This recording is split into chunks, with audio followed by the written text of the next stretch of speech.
우리가 신앙생활을 하면서 이 믿음 생활이라고 하는 건 무엇일까? 왜냐하면 이제 믿음이라고 하는 게 그렇게 단순하지 않기 때문입니다. 성경에서 가리키는 믿음은 굉장히 깊고 높고 넓어요. 그래서 우리가 이 믿음 생활을 한다는 것 자체도 보면 높고 넓고 깊습니다. 믿습니다. 이걸로 끝나는 게 아니다 이 말이에요. 믿음 생활의 특징 중에 하나는 하나님의 말씀으로부터 영적 감동이 와요. 우리 흔히 은혜 받았다 그런 말 하잖아요. 그 다른 말로 표현하면 여러분들이 영적 감동을 받는 거예요. 영적 감동을. 그런데 목사님, 저는 아무리 해도 목사님 설교 들으면서 영적 감동을 받지 못하는데요. 뭐 이런 분도 계세요. 그건 간단합니다. 영적으로 게으르니까, 나태하니까 못 듣는 거죠. 오죽하면 우리 예수님도 그러겠습니까? 귀 있는 자는 들어라. 그 들을 귀가 없어요. 들을 귀가 없는데 그거 어떻게 들립니까? 눈 있는 자는 보는 거 아니겠어요? 그리고 우리가 신앙생활하면서 항상 소중하게 여겨야 되는 것은 영적 감동은 성령을 통해서 옵니다. 여러분, 이 영적 감동이 끊임없이 이렇게 나에게 주어지면 그 굉장한 그 축복과 즐거움이 우리에게 찾아오는 거예요. 저는 뭐 이번 주에 두 문서 때문에 좀 공부도 많이 했고 복잡했습니다. 한 문서는 그 이상한 종말론 돌아다녀 가지고 말이죠. 오래간만에 이 종말론 공부를 또 잘했습니다. 그거 가지고 비즈니스하고 돈 벌 거면 좀 제대로 좀 쓰지. 그거 왜 저렇게들 쓰나 뭐 이런 안타까움도 있었습니다만은. 두 번째는 또 어떤 분이 요즘 대한민국에서 난리가 났습니다. 어느 뭐 존 홉킨스 대학 뭐 정신과 미국의 최고 뭐 권위자라고 하는 분이 대한민국을 떠나면서 신문에다가 뭐 대한민국 사람들에게 비판하는 글을 썼는데 처음부터 끝까지 좋은 점은 하나도 안 썼어요. 좋은 점은 하나도 안 쓰고. 그래서 지금 대한민국에서 뭐 부글부글 거린다 그래서 읽어보십시오. 그래서 읽어봤더니 거의 다 사실이더라고요. 그래서 뭐 여러분들에게도 한번 읽어보십시오. 아니 그러지 않은 사람도 있지 않습니까? 아니 뭐 그러지 않은 분도 계시겠죠. 그러나 이게 우리가 살아가는 이 문화라고 하는 건 집단성이 있거든요. 물론 여러분 이 믿음의 사람들은 하나님 앞에서 나 하나 바르게 살면 됩니다. 하나님은 집단을 보시는 분이 아니에요. 여러분 그 예루살렘도 예레미야에 보면 의인 한 사람 없어가지고 예루살렘이 망하잖아요. 남은 자들로 여러분들 살아가시니까 그렇게 살면 되는 거고, 뭐 그것 때문에 또 씩씩거려가지고 뭐 미국 대학 교수가 어쩌고 이렇게 할 필요는 없다 이 말입니다. 어쨌든 뭐 우리가 이 영적 감동이 없어요. 제가 그 미국 대학 교수가 쓴 한국 그 문화 비판에도 보니까 감동이 없어. 무례하고. 원래 여러분 동방예의지국 아닌가요? 우리나라가. 저는 한국만 가면 왜 이렇게 두들겨 맞는지 말하다가 뭐 팔이 아파가지고요. 툭툭 부딪히고 가는 사람들 이 예의가 없어요. 뭐 여러분들이 예의가 없다는 말이 아니라 한국 여행할 때 조심하시라 그런 이야기입니다. 어느 목사님, 선배 목사님이 쓴 글 보니까 아주 감동을 받았다. 운전하다가 어떤 분이 앞에 가면서 자동차 기스를 내버려가지고 화가 나서 내렸더니 그 젊은 부인이 막 황급하게 내려서 죄송하다고, 사실은 운전 배운 지 얼마 안 됐고 막 울어요. 왜냐하면 자동차도 산 지 얼마 안 됐고 또 가서 남편 앞에 혼날 생각하니까 막 해서 오히려 이 목사님이 미안해가지고요. 아이고 너무 그렇게 하지 마시라고. 보니까 또 그 젊은 부인 차는 범퍼가 또 찌그러졌어요. 그래서 이제 보험 처리 좀 하자고 하는데 이 젊은 부인 하시는 말씀이 남편이 자동차 사고가 나면 이 서류 2개를 꼭 이제 보관하고 있더라고요. 그걸 가져와서 보여주더래요. 봤더니 큰 글자로 이제 남편이 쓴 글입니다. 당신이 이제 혹시 운전 초보고 사고가 날지 모르니까 내가 염려하는 거는 자동차가 아니다. 당신 다칠까봐 건강이 걱정이니까 안전사고에 조심해라. 그래서 이 선배 목사가 상당한 감동을 먹었답니다. 여러분 이 감동을 받게 되면 삶의 활력이 오죠. 우리 지난번 설교 시간에도 말씀드렸습니다만 말씀에 대해서 분투하라. 왜 말씀에 대해서 분투합니까? 감동이 오기 때문에 그래요. 여러분 말씀 사랑하게 되면요, 말씀으로부터 하나님이 끊임없이 영적 감동을 줍니다. 내가 살아나요.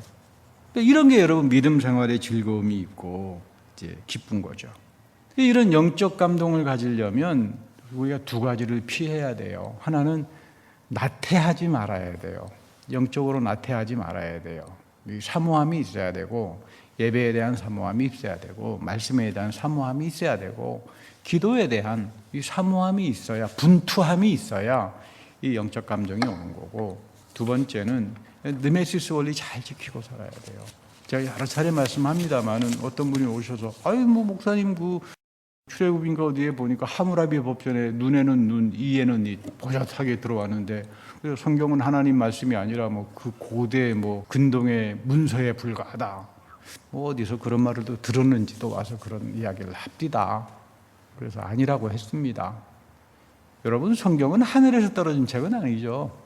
하늘에는 하나님이 가지고 계시는 생명책이 있고, 이 책은 땅에서 만들어진 건데, 모세를 불렀죠, 하나님이. 토라를 주었잖아요. 이 토라를 기초로 해가지고 이후 이스라엘 역사 속에서 하나님이 어떻게 은혜를 베푸셨고, 토라를 지키는 사람들에게, 빗나가고 일탈하는 사람, 거역하는 사람에게는 어떻게 심판을 했고, 하나님의 은혜와 의로움, 하나님의 오른팔은 은혜예요. 하나님의 왼팔은 의로움이고, 그렇게 역사한 것을 우리에게 그대로 보여주는 책이에요. 오늘도 그대로 이어진다 이 말이죠. 근데 한 가지 차이는 하무라비 법전이 아니라 그 눈에는 눈, 이에는 이라고 하는 게 성경 안에 들어오면 180도로 뒤바뀌어져요. 이거를 트랜스포메이션 프린시플이라고 말합니다. 변형이 돼버린다. 그게 니메시스죠. 우리 여러분 잘 아시다시피 야곱이 죽었을 때 요셉의 형들이 찾아와서 이제 복수하겠구나. 요셉이 아버지 살아계실 때는 그 옛날에 어릴 때 우리가 팔아먹는데, 상인들에게 팔아넘겼는데 이제 복수하겠구나. 찾아와서 울면서 사죄를 하는데, 그 요셉이 그러잖아요. 내가 하나님 대신 안 합니다. 그러니까 눈에는 눈, 이에는 이. 고대 근동의 법은 당연히 형들은 심판을 당해야 되는데, 요셉이 어떻게 합니까? 내가 하나님 자리 대신 안 합니다. 정죄 안 한다 이 말이에요. 이게 여러분 니메시스 원리입니다. 여러분 이것만 지킬 줄 알면 요셉의 축복을 받고 사는데, 대부분 많은 분들이 이거 못해요. 조금 교회 다닌다 그러면 잘난 척 하려고 그러고요. 좀 알면은 드러내려고 그러고요. 쉽게 남 정죄하려고 그러고요. 가만히 있는 사람 대신 대변해가지고 자기는 안 그런 척하고는 아니면 말고고요. 여러분 이런 것들은 예수님이 가장 싫어했던 바리새파 마음이에요.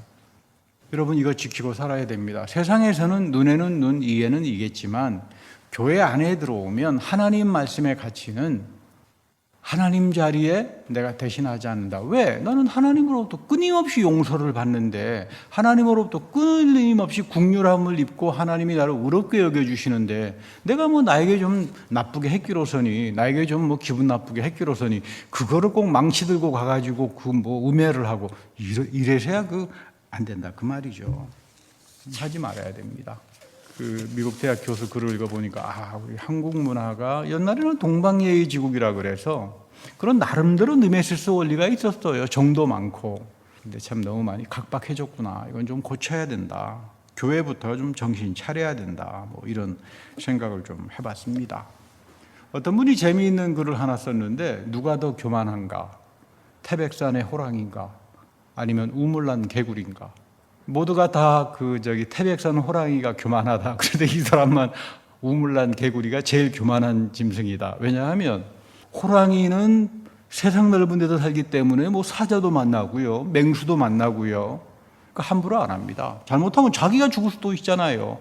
아무리 용맹하고 힘이 세다 그러더라도. 그래서 여러분, 호랑이는 지혜로운 짐승이에요. 먹잇감도 함부로 안 한다 이 말이죠. 상대방이 좀 코너에 몰리고 힘들었을 때 쫓아가지, 잘못 괜히 갔다가 코뿔소 앞에 들이박힌다거나 사자 앞에 잘못하면 큰일 날 수 있잖아요. 그래서 호랑이는 겸손하다. 그래서 난 또 호랑이 보고 겸손하다는 사람은 처음 봤는데, 근데 우물난 개구리는 제일 교만하대요. 자기밖에 없어. 보는 게 그거밖에 없어요. 그러니까 혼자 떠들고 자기 마음대로 해야 되고, 규정도 없고 교회법, 내교 이런 거 다 필요 없어요. 내가 좋아하는 대로 내가 왕이에요. 내가. 종말론 글을 읽으면서 희한한 글을 하나 썼구나, 이제 이런 생각을 했습니다. 근데 여러분, 종말론 여러분들 잘 아시겠지만 제일 쉬운 게 종말론이에요. 하나님께서 가장 큰 축복이 뭐예요? 여러분들 종말이잖아요. 여러분들 몸에 부활 입고 영원한 생명 사는 게 종말 아닌가요? 내 개인이 몸에 부활을 입고 축복에 가듯이 마지막 때도 똑같습니다. 이게 왜? 사도 바울이 쓴 거잖아요. 고린도전서 15장, 데살로니가 이른바 휴거장으로 사람들이 이야기하고 다니는 그게 똑같은 내용이에요. 왜? 바울이 쓴 거잖아요. 근데 이걸 연결지어서 고린도전서 15장이 데살로니가 전서를 해석하게 하는 게 아니라 자기 식대로 생각하니까 여기에 별 희한한 이제 소설들이 나오는 겁니다. 여러분, 그래서 앞으로 뭐 이 동네 또 종말론이 또 한참 시끄럽다 그래요. 우크라이나 전쟁 때문에 뭐 또 엄청난 수익을 이제 버신다 그러는데, 요런 말이 나오면 아, 이것도 그 장사꾼들이로구나 생각하십시오. 휴거를 한다. 성경에 휴거 없습니다. 이 사람들이 울겨먹는 데살로니가전서 4장에 보면 거기 휴거란 말 없어요. 구름, 쉐킨나죠. 여러분, 구름이 언제 나타납니까? 광야교회에서 구름 기둥, 성령이잖아요. 성령이 구름처럼 내려오셔서, 그러면 예루살렘 성전을 지을 때 있죠, 건축할 때 있죠, 엄청난 구름이 들어오죠. 왜 그러는 줄 아세요? 아무리 마지막 때라도 우리는 하나님을 대놓고 보면 죽어요. 사망당한다 이 말이에요. 죽지 않도록 보호하는 거예요. 구름으로. 하나님의 영광이 우리에게 오지만 여러분들이 그 영광을 직접 보면 죽으니까, 그래서 뭘 합니까? 휘장을 쳐놓잖아요. 휘장을. 이제는 여러분들이 하나님의 영광을 누구를 통해서 봅니까? 예수 그리스도를 통해서 보는 거죠. 그래서 성령이 구름으로 오셔서 나를 감싸주고 그 안에서 나를 변형시키는 거예요. 굉장히 중요합니다. 이게 승천이죠. 그러니까 엘리야랄지 구약에 나오는 승천에 대한 것이 이쪽에 바울의 마지막 때 오면서 뭐가 된다고요? 트랜스포메이션이 된다 이 말이에요. 느메시스 원리처럼 완전히 달라진다 이 말이에요. 그래서 여러분, 천연왕국 이야기하거나 휴거 이야기하면 성경에는 말만 갖다 놓고 지금 이러는구나 생각하시면 됩니다. 천연왕국 없어요. 근데 중요한 건 예수님께서 천연왕국을 거절했죠. 가장 대표적으로 사도행전 1장 6절과 8절의 말씀이죠. 여러분, 우리 금요집회 사도행전 공부하시는 분들은 잘 아실 겁니다만, 예수님께서 부활하셔서 제자들이 나타나니까 제자들이 뭐라고 합니까? 주님이 이제 나라 회복할 때가 이제입니까? 그거 굉장히 중요한 말이에요. 유대인들은 구약에 보면 오랜 날 메시아가 온 평화의 세계가 예루살렘에 임한다, 그런 사상은 있는데, 그게 천년이라고 하는 거는 말이 없고 그냥 오래 영원하다, 그리고 하나님의 끝이 있다, 뭐 이런 이야기예요. 그러니까 당연히 예수님께서 부활을 하셨으니까, 그 당시 로마 속국에 있었잖아요. 로마 식민지 지배였으니까 당연히 다 물리쳐서 이 예루살렘에 이제 평화를 이루겠구나 라고 해서 물어보는 겁니다. 주님, 이제 나라를 회복할 때가 이제입니까? 천년왕국 회복할 때가 이제입니까? 근데 예수님께서 뭐라고 하세요? 그건 너희들 신경 쓰지 마라. 뭐 너희들 일 아니야. 그 시기야 때랄지 이런 거 너희들 일 아니야. 그러면서 예수님께서 뭐라고 해요? 천년왕국을 기다렸던 제자들에게, 너희에게 성령이 임하면 땅끝까지 하나님 말씀 전하고 증거자가 되면 되는 거야. 근데 여러분, 복음을 전한다라고 하는 건 사람 교회 데려오는 거 아니에요. 말씀에 정직하고 성만찬을 집행하고 예배를 하나님 말씀대로 드리는 교회는 신령한 그리스도의 몸이 다 있죠. 그러니까 그 그리스도를 만난 자기 체험과 말씀을 전하면 되는 거예요. 꼭 가서 뭐 우리 교회를 데려와야 된다, 총동원주의 이런 이야기가 아니다 이 말이에요. 그 증거하는 삶은 살아야 되겠죠. 뭐 하나님께서 뜻이 있으면은 뭐 우리 교회로 인도도 뭐 하실 겁니다만은, 그러니까 여러분, 이 천년왕국은 예수님께서 거절한 겁니다. 오히려 바리새파들이 천년왕국에 꽂혀 있었죠. 우리 사도 바울도 바리새파에 있을 때는 그 천년왕국 주의자였고, 그래서 뭐 아주 그 예수 믿는 사람들, 왜냐하면 메시아 오게 되면 천년왕국은 그럼 끝났다는 이야기냐, 메시아가 오면 천년왕국은 끝나버리는 거거든요. 예수님께서 거절했다 이 말이에요. 그래서 이제 박해를 하고 이제 그랬던 건데, 근데 오늘날 우리는 예수님을 믿는 사람들이지 무슨 유대인들이 아니잖아요. 영적인 유대인들이죠.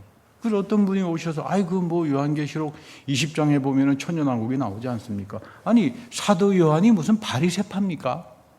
사도 요한은 예수님 여자 아니에요. 그러니까 당연히 예수님이 말씀하신 승천, 하늘의 천년왕국을 말하겠죠.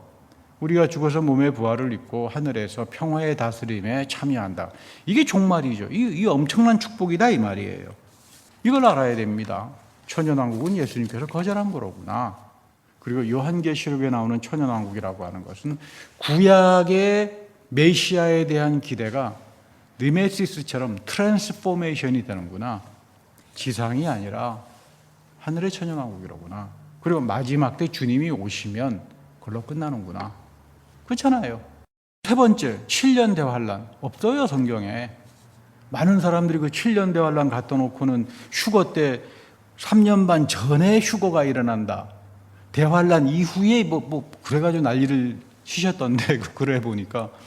데살로니가전서 4장 보세요. 거기에 사도 바울 선생이 7년 대환란이 있다고 이야기해요. 한마디도 안 나와요. 주님께서 오실 때 선택받은 사람들은 구름에 휩싸여서 그 안에서 몸의 변형이 있어서 그리스도를 영접해서 영원히 우리와 함께 있다. 7년 대환란 한마디도 없습니다. 자, 정리합니다. 천년 그 왕국 이야기하면 이거 거짓말이다. 예수님께서 거절한 거를 우리가 왜 받아들이느냐. 하늘의 천년 왕국이다. 7년 대환란. 여러분 7년이라고 하는 말은 완전수예요. 성경에는 3년 반, 3년 반이 있죠. 왜냐하면 아무리 고난이 있고 힘들더라도 이거는 끝난다. 그 말이에요. 7년 하면 뭐 고난이 그냥 영원하다는 말입니까? 7년은 하나님의 숫자예요. 그러니까 그런 식으로 이제 이야기해서는 안 되는 거죠. 휴거 없습니다. 우리가 몸에 부활하죠. 승천이에요. 여러분 죽을 때 성령께서 오셔서 여러분들을 정화해서 몸에 부활로 입히잖아요. 그렇게 마지막 때도 성령께서 구름으로 오셔서 하나님의 영광을 가리워주고 우리의 몸을 부활시켜서 영원한 생명을 가지게 한다 이 말이에요. 그래서 제가 느낀 게 이런 이상한 막 공갈치고 사람 공포심을 조장해가지고 헌금을 해야 된다고 그러고 난리를 치는데 그렇게 해서 수익 사업을 할 거면 좀 제대로 쓰는 게 낫지 않습니까? 하다못해 고린도전서 15장이라도 좀 언급이 되고, 그렇죠? 그 스가랴 12장에 보면 마지막 때는 이스라엘 백성들이 우리가 저 나무에 하나님 여호와 하나님을 찔러 죽였구나. 영적 대각성의 회개 운동이 벌어진다 그러잖아요. 그러니까 마지막 때 이 종말은 심판이 아니라 회개로구나, 은혜로구나. 좀 이런 말씀들을 써야 되는. 그건 다 빼버리고 원자폭탄으로 다 불살라 버립니다는 둥. 우크라이나 전쟁을 보십시오. 이제 3차전 핵전쟁이 벌어집니다. 여러분 이런 거는 기독교도 아니고. 여러분 이런 거 가지고 또 막 흥분해가지고 막 카톡으로 메시지 돌리고 이러는 분은 여러분 없을 겁니다. 그러면 이 마지막 때 우리 주님께서 지금 내일이라도 오신다면 그렇게 구름에 이끌려서 몸의 부활을 입는 사람들은 어떤 사람들인가? 아니면 여러분들이 죽었을 때 성령의 정화의 축복을 받으면서 몸의 부활로 가는 사람들은 어떤 사람들인가? 믿음이라고 하는 거, 구원이라고 하는 건 그거니까 그걸 알아야죠. 그 아무나에게 그거 주어지는 거 아니에요. 그거를 오늘 아주 소중하게 사도 바울 선생이 로마서에서 이야기합니다. 우리 다시 한번 좀 읽어볼게요. 이 말씀 꼭 밑줄 그어놓고 기억하세요. 또 그리스도께서 너희 안에 계시면 몸은 죄로 말미암아 죽은 것이나 영은 의로 말미암아 살아있는 것이니라. 예수를 죽은 자 가운데서 살리신 이의 영이 너희 안에 거하시면 그리스도 예수를 죽은 자 가운데서 살리신 이가 너희 안에 거하시는 그의 영으로 말미암아 너의 죽을 몸도 살리시리라. 자, 어떤 사람입니까? 그리스도가 여러분들 안에 계신다면, 그리스도가 내 안에 계신다라고 하는 말은 뭐예요? 그리스도는 영원하신 말씀이잖아요. 여러분들 안에 말씀을 하나님께서 경작해 주는 사람들이에요. 말씀이 들린다 이 말이죠. 영적 감동을 받고 사는 사람들이에요. 똑같은 말씀을 들어도 영적 감동을 받는 사람들이 있어요. 왜? 그 마음이 정결하고 하나님께서 거기에다가 말씀의 씨앗을 자라게 해주시잖아요. 그 예수 그리스도죠. 몸은 죄로 말미암아 죽어요. 내 몸은 죽을 겁니다. 죄로 말미암아. 여러분 우리 다 죄 짓고 살잖아요. 하나님 보시기에 의로운 사람이 어디 있습니까? 그러나 나의 영은 살려. 의로 말미암아. 이 의가 뭡니까? 하나님이 나를 언제 의롭게 여겨주십니까? 내가 위대한 일을 해서 의롭게 여겨줍니까? 천만에요. 여러분들이 하나님 앞에 죄가 사함받게 되면 하나님은 여러분들을 의롭다고 여겨요. 여러분들의 죄를 사해해 주는 사건이 예배예요. 여기서 안식의 축복이 주어지는 거고 끊임없이 세상 끝날 때까지 예배가 행해지고 이 예가 행해지면서 살아계신 그리스도가 여러분들의 죄를 사합니다. 그래서 여러분들의 영이 살아나는 거죠. 이해되십니까? 이런 그리스도가 여러분들의 마음속에서 영적 감동을 일으키면 예수를 죽은 자 가운데서 살리신 이의 영이, 예수님을 살리신 영이 하나님의 영이잖아요. 그 하나님의 영이 기름 부음을 통해서 여러분들의 말씀 속에 들어가서 너희 안에 거하면 그리스도 예수를 죽은 자 가운데서 살리신 이가 너희 안에 거하게 하는 그 성령으로 말미암아 너의 죽을 몸도 살릴 거다, 그 말이에요. 놀라운 이야기죠. 말씀이 살아나기 시작하고 그리스도가 내 안에 거하기 시작하고 말씀이 경작이 되기 시작하고 이런 사람들에게 그리스도를 살리신 하나님의 영이 내 안에 들어와서 기름을 부어주고 나를 의롭게 해주고 결국 이 성령이, 내 안에 있는 이 성령이 내가 죽을 때 내 몸을 살려낸다, 그 말이에요. 이거 핵심입니다, 핵심. 믿음이 이거예요. 믿음이 그래서 항상 영적 감동이 있는 거예요. 참 요즘 보니까 전부 다 그 유튜브에 거짓말로 엉터리로 사람들 그 헤매게 하는 그 공중의 권세를 잡은 자들의 거짓이 횡행하는데 참 감사하다. 내가 이 생명 말씀을 통해서 바른 말씀 그래도 들을 수 있어서 참 고맙다. 내가 이렇게 해서 구원을 얻는구나. 여러분들이 이런 마음 가진 사람들은 굉장히 복된 사람들이에요. 여러분들이 목사 믿어서 천당 갑니까? 하나님 말씀 믿고 천당 가는 거예요. 저도 하나님 말씀에 순종을 해야지 여러분들에게 순종 안 합니다. 하나님께서 말씀하는 진리를 가지고 이야기해. 아이고, 내가 오늘 이 말씀하면 장로님이 싫어하실 텐데, 저 권사님이 삐지실 텐데. 여러분, 이렇게 되면 제가 어떻게 그 사역을 합니까? 우리 모두가 다 살아계신 하나님 말씀에 순종하고 그 예수 그리스도가 내 안에서 나의 영을 살려내고 내 안에 성령이 살아있기 시작하면 그때부터 나는 이 성령이 내 죽을 몸을 살리는 거죠. 이런 축복을 가지고 살았던 사람들을 가리켜서 3대째 저주로부터 해방된 사람이다라고 말을 하는 거예요. 3대째 저주로부터 누가 해방을 당합니까? 우리는 죄 때문에 죽잖아요. 썩을 몸이 죽는데 여기서부터 해방당하는 사람들은 그 안에 말씀이 살아서 그리스도가 있고, 두 번째는 하나님의 영이 그 안에 거해서 죽을 몸을 살려낸 사람들, 그 저주를 부셔내는 사람들, 이 사람들이 3대째 저주에서 해방당하는 사람들이고 새 언약의 축복을 받은 사람들이고 마지막 종말 때 눈 하나 깜빡하지 않고 새 언약과 영원한 복음을 가지고 영적 감동을 받으면서 사는 사람들입니다. 이거 붙들어야 돼요. 이런 거 없이 내가 방언을 잘하면 뭐합니까? 내가 방언 선수가 되면 뭐합니까? 이런 내용 아무것도 모르는데 뭐가 되겠어요? 내가 병을 많이 고치면 뭐합니까? 이런 말씀 전혀 알지도 못하는데 내가 무슨 계룡산의 교주처럼 하나님 말씀 가지고 예언한다고 하면 뭐합니까? 말씀 자체가 이해가 안 되는데.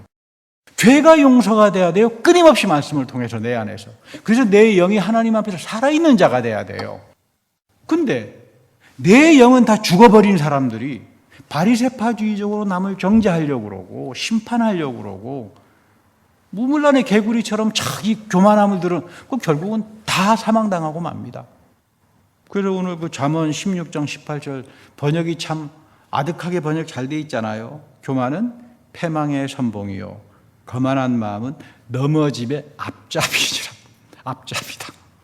그래서 여러분 말씀과 성령이 항상 나를 충만하게 해줘야 됩니다. 그래야만 내가 종말 때도 재림시에도 내가 죽을 때에도 이런 축복을 갖고 사는 거고, 새 언약의 축복, 3대째부터 오는 저주가 거쳐지고 이런 것들이 내 후손들에게 믿음의 놀라운 유산으로 이어지는 거예요.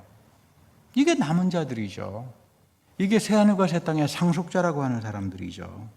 이런 사람들이 다시 말하면 구원받는 사람들이에요. 이런 사람들이 처치라고 하는 대문자 C, 그거를 사모하는 사람들이에요. 소문자 C 여러분 신경 쓰지 마세요. 그런 소문자 C 날린다 그래가지고 구원받는 거 아닙니다. 어디에 가 있든지 간에 살아계신 그리스도의 몸에 접붙임을 당하는 말씀과 이 성령의 사모함을 가지고 사는 사람들, 이런 사람들이 돼야 합니다. 오늘 신약성경 누가복음 7장에 보면 예수님께서 참 칭찬한 믿음이 나와요. 이만한 믿음이다. 놀라운 믿음이죠. 백부장입니다. 로마의 장군입니다. 근데 태도가 참 좋아요. 마치 그 고넬료가 베드로 앞에서 우리가 하나님 앞에 서 있습니다. 일산인가 어느 교회를 갔는데요. 연로하신 은퇴하신 목사님이 딱 그 고넬료 그 본문을 끄집어내서 그걸 읽으면서 우리가 지금 종승우 목사님 계시지만 하나님 앞에 서 있습니다. 제가 그때 이거 엄청 감동을 받았습니다. 그 나이 80이 되는 목사님께서 그 성경 말씀 갖다 놓고는 장로님들 다 불러다 놓고 그 본문 읽으면서 우리가 지금 정승훈 목사님하고 대화를 하는데 하나님 앞에 서 있습니다. 저 그래서 평생 존경합니다. 그 목사님에 대해서. 오늘 그 본문에 보면 내가 죽기에 나아가면 감당하지 못합니다. 놀라운 이야기죠. 나도 로마의 장군인데 명령하면 한마디 명령은 다 듣는데 100명의 자기 부하가 있는데 내가 감히 예수님을 어떻게 함부로 오라가라 합니까? 이런 믿음은. 근데 로마의 장군이 그냥 말씀 한마디로 하십시오. 저도 장군이고 한마디 하면 다 끝나는데 예수님이 굳이 뭐 그렇게. 예수님 말씀 한마디면 내 종이 살지 않겠습니까? 예수님께서 참 감동을 받아요. 아니, 이스라엘이 아니라 이방인 로마 장군 앞에 고넬료 같은 사람이죠. 성령의 기름 부음 사역이 있고 말씀이 살아있다 이 말이에요. 그러니까 예수 그리스도에 대해서 온전한 복종을 하는 거죠. 다 아름다운 이야기입니다. 이 온전한 복종을 하고 살아간다. 여러분, 믿음이라고 하는 거는 이런 거예요. 믿음은 그릇입니다. 그릇을 이제 더 이상 나의 탐심과 나의 생각과 잘못된 것들은 이제 담지 말아야 합니다. 살아계신 그리스도가 오셔서 말씀을 경작해 주셔야 되고 그 말씀을 통해서 빛을 받고 총명해지고 그리고 성령의 기름 부음 사역을 통해서 여러분들 안에 이 성령이 살아있기 시작하면 이 성령이 어떻게 한다고요? 여러분들이 죽을 때, 제가 죽을 때 저를 살려낼 겁니다. 영혼의 정화를 실 겁니다. 내 영을. 그런가 하면 예수님이 오신다면 살아있는 이 성령이 구름과 같은 성령의 입힘을 입어서 그 안에서 몸의 부활을 통해 그리스도를 영접하는 영원한 생명의 축복으로 갈 겁니다. 그래서 여러분 종말은 가장 쉬운 거고 가장 귀한 축복이에요. 이 축복 놓치지 말고 존귀한 인생이 돼서 사시는 여러분들이 되기를 바랍니다.